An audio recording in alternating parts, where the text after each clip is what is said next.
बेशक बाला बहतर आदम ईसा मूसा रब जा आहिन खास पैगंबर यूसुफ इब्राहिम बयान बेशक बाला बहतर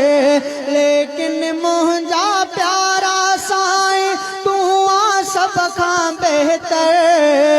लेकिन मुंहिंजा प्यारा साईं तू आ सब खां बेहतर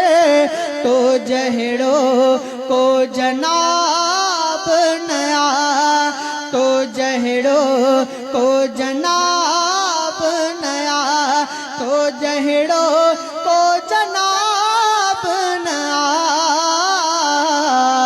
तुंहिंजो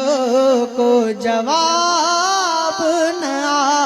सुणन जो सरदार तू आहे मुंहिंजा सुहिणा साईं तुंहिंजो को जवाब नया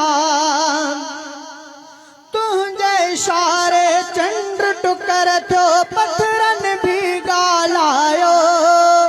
सचो तू आ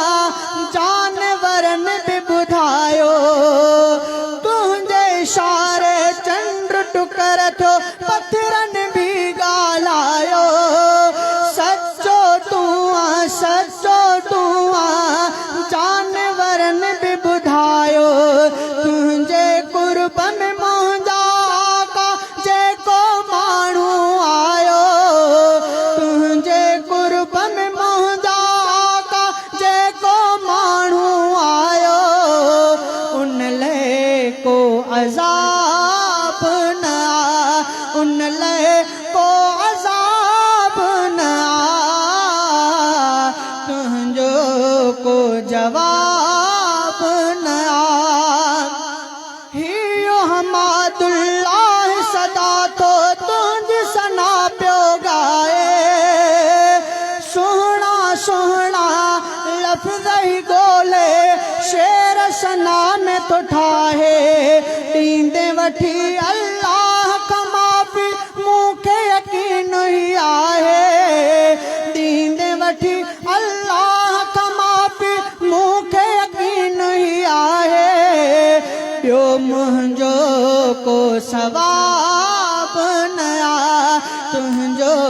को जवाब न सुहिणन जो सरदार तू आहे मुंहिंजा सुहिणा साईं तुंहिंजो को जवाब न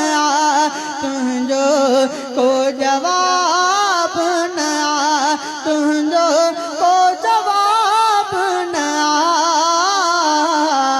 तुंहिंजो को जवाब न माशाअल्लाह